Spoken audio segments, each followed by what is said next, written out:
Guys, Singapore के रहने वाले एक बंदे ने दुनिया की सबसे महंगी वर्चुअल आर्ट खरीदी है।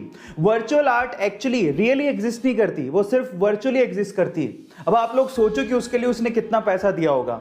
उसके लिए उसने लगभग 70 मिलियन डॉलर्स खर्च किए हैं, यानी कि लगभग 500 करोड़ रुपए। Oh my God. और उससे भी हैरानी की बात यह है कि ये बंदा बिटकॉइन बिलियनर है और एक्चुअली वो साउथ इंडिया से है।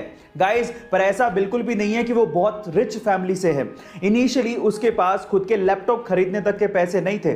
फिर उसने बिटकॉइन में $5000 इन्वेस्ट किए और वही $5000 आज बिलियन डॉलर्स में कन्वर्ट हो चुके हैं। गाइस, ये इंटरेस्टिंग फैक्ट जान के आपको कैसा लगा चैट सेक्शन में जरूर लिखिएगा। और अक्सर आप लोगों ने देखा होगा कि जब भी किसी को बिजली का झटका लगता है तो अधिकतर केसेस में लोगों की मौत हो जाती है। क्या इसके पीछे का साइंटिफिक रीजन आप जानते हैं? चलिए मैं आपको बताता हूं। देखिए, उसके पीछे का रीजन ये है कि हमारी बॉडी में 70% पानी है और जैसे ही हमें बिजली का झटका लगता है अंदर का पानी जल जाता है, सूख जाता है, खत्म हो जाता है, जिसकी वजह से हमारा खून यानी कि ब्लड गाढ़ा हो जाता है और गाढ़ा होने की वजह से वो अच्छे से फ्लो नहीं हो पाता और हमारे शरीर के अंगों तक पहुंच ही नहीं पाता, जिसकी वजह से हमारे शरीर के अंग काम करना बंद कर देते हैं और उसी वजह से हमारी मौत हो जाती है। ये था इसके पीछे का साइंटिफिक फैक्ट। क्या इसके पहले तक ये साइंटिफिक फैक्ट आप जानते थे? और अगर नहीं जानते थे तो चैट सेक्शन में जरूर लिखिएगा। देश में कई लोगों का ऐसा मानना है कि राजनीतिज्ञ और भ्रष्टाचार ये एक दूसरे के पर्यायवाची हैं, लेकिन हर राजनीतिज्ञ ऐसा नहीं होता। जैसे उदाहरण के तौर पे लाल बहादुर शास्त्री जी।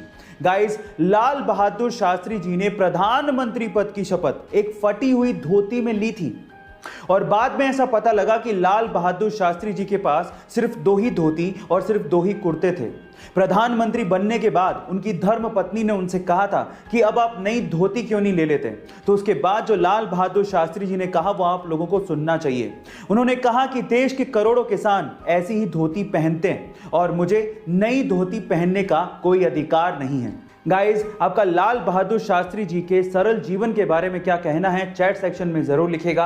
और इंडिया की शादियों में बेवजह बेफिजूल का खर्चा किया जाता है और वो भी दिखावे के लिए, और इस दिखावे की शुरुआत होती है वेडिंग कार्ड से।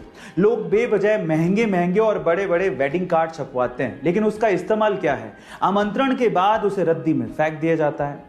लेकिन भोपाल का एक परिवार ऐसा है जिन्होंने अपने यहाँ की शादी के लिए इस बेफिजूल के खर्चे को किया ही नहीं।